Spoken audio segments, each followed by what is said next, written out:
Sigurado ka ba sa iyong kaligtasan pagkatapos ng kamatayan? Isang tanong na dapat nating lahat harapin. Ang ating sagot sa tanong na ito ay mayroong epekto sa ating walang hanggan. Hindi ito tungkol sa pag-asa o paghiling. Ito'y tungkol sa kaalaman.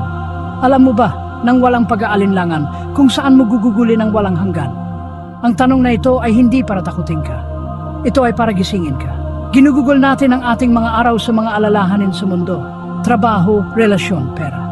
Ngunit, madalas nating napapabayaan ang pinakamahalagang tanong, ano ang mangyayari pagkatapos ng buhay na ito? Madaling mahuli sa araw-araw na pagmamadali.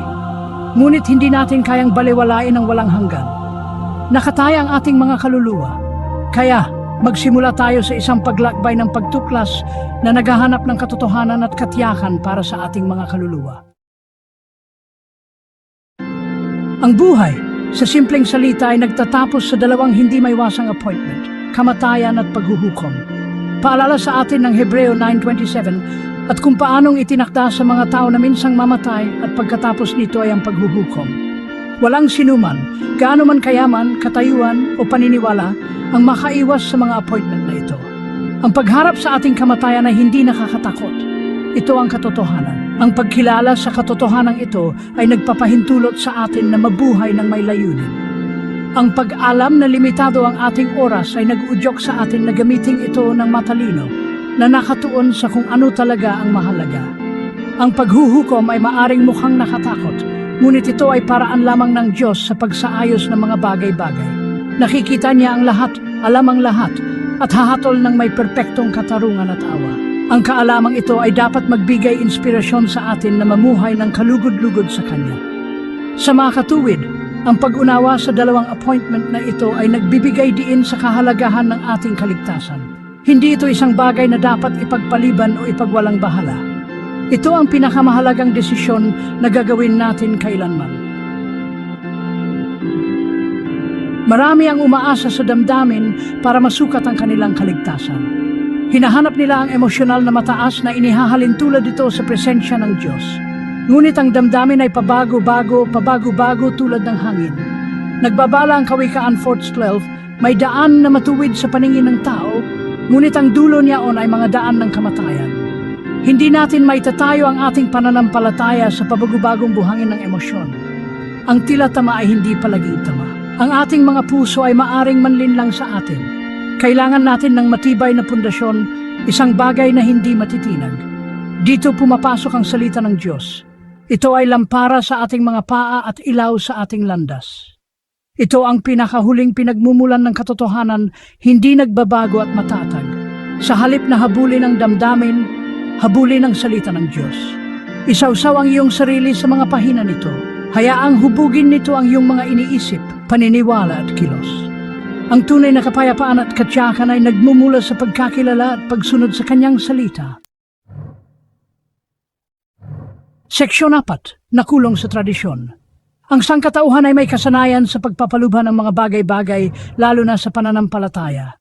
Gumagawa tayo ng mga doktrina at tradisyon, nagtatayo ng mga bakod sa paligid ng simpleng katotohanan ng Diyos. Nahumaling tayo sa mga ritual at tuntunin, kaya namimiss natin ang puso ng usapin. Nagbabala ang Marcos 7:7, datapuat walang kabuluhan ang kanilang pagsamba sa akin, na nagtuturo ng kanilang pinakaaral na mga utos ng mga tao. Maari tayong makulong sa mga tradisyon na bulag na sumusunod sa mga tuntunin ng tao sa halip na sa salita ng Diyos. Ang mga tradisyon na ito ay maaring mukhang hindi nakakapinsala, kahit na banal. Ngunit kapag pinapalitan o sinasalungat nila ang salita ng Diyos, sila ay nagiging mga katitisan. Inaakay nila tayo palayo sa pagiging simple at kadalisayan ng pananampalataya. Panahon na para kumawala sa mga kadenang ito na ipinataw sa sarili. Lumapit tayo sa salita ng Diyos ng may bukas na puso, handang iwaksi ang mga dating paniniwala at yakapin ang Kanyang katotohanan. Gaano man ito kasimple o radical. Seksyon 5. Pagsunod higit sa mga opinyon. Ang mundo ay nabubuhay sa mga opinyon. Ngunit ang Diyos ay nagnanais ng pagsunod. Hindi niya nais na marinig lang natin ang Kanyang salita. Nais niyang kumilos tayo dito. Ang ating pananampalataya ay dapat na makita sa ating mga kilos, hindi lamang sa ating mga salita. Matapang na ipinahayag ng Gawa 5:29, dapat muna namin sundin ang Diyos bago ang mga tao. Ang pahayag na ito ay totoo sa buong kasaysayan. Kapag ang mga opinyon ng tao ay sumasalungat sa mga utos ng Diyos, dapat na malinaw ang ating katapatan. Ang pagsunod ay hindi laging madali. Ito ay nangailangan ng sakripisyo, pagpapakumbaba at kahandaang sumalungat sa Diyos. Ngunit ito ang daan patungo sa tunay na kalayaan at katuparan. Ito ang tanda ng isang pusong sumuko sa Diyos. Ang pagpili sa daan ng Diyos kaysa sa ating sarili ay hindi mahigpit. Ito ay nagpapalaya. Pinuputol nito ang mga tanikala ng kasalanan at pagdududa. Pinalalaya tayo upang mamuhay sa masaganang buhay na kanyang nilayon. Seksyon 6, ang pangwakas na hatol. Darating ang araw ng paghuhukom. Pinaalalahanan tayo ng Hebreo 9:27 tungkol sa hindi maiwasang appointment na ito. Sa araw na iyon, hindi tayo hahatulan batay sa ating mabubuting hangarin, kaugnayan sa relihiyon o katayuan sa lipunan. Ang pamantayan ay ang salita ng Diyos. Sinasabi sa Juan 12:48, ang nagtatakwil sa akin at hindi tumatanggap sa aking mga salita ay mayroong isang hahatol sa kaniya. Ang salitang aking sinalita ay siyang sa kaniya ay hahatol sa huling araw. Ang ating walang hanggang kapalaran ay nakasalalay sa ating tugon sa salita ng Diyos. Narinig ba natin ito, binaliwala o sinunod? Hinayaan ba natin itong hubugin ang ating buhay o pinili ba natin ang ating sariling daan? Ang mga sagot sa mga tanong na ito ang tumutukoy sa ating walang hanggang kalagayan. Ang magandang balita ay ang Diyos, sa kanyang walang hanggang awa, ay naglaan ng daan pabalik sa kanya sa pamamagitan ni Hesukristo. Sa pamamagitan ng pagtanggap sa kanyang sakripisyo sa krus at pagsuko ng ating buhay sa kanya, mahaharap natin ang paghuhukom ng may kumpiyansa. Seksyon 7, ang kahalagahan ng kaluluwa. Ang ating mga kaluluwa ay mahalaga. Ang mga ito ay walang hanggan at hindi masukat ang halaga. Sinabi mismo ni Jesus sa Mateo 6:26, sapagkat ano ang pakikinabangin ng tao na makamtan ng buong sanlibutan at mapapahamak naman ang kaniyang buhay? O ano ang ibibigay ng tao na katumbas sa kaniyang buhay? Napakarami nating ipinupuhunan sa mga bagay na pansamantala, karera, ari-arian, kahit na mga relasyon. Gayunpaman, madalas nating napapabayaan ang walang hanggang kalagayan ng ating mga kaluluwa.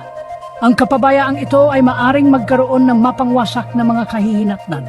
Ang ating mga kaluluwa ay nilikha para sa kawalang hanggan. Nilikha tayo para mabuhay magpakailanman, alinman sa piling ng Diyos o hiwalay sa Kanya. Ang pagpili ay nasa atin. Huwag nang maghintay pa ng isa pang araw para ayusin ang mahalagang bagay na ito. Hanapin ang Diyos ng buong puso mo. Sumisid sa Kanyang salita.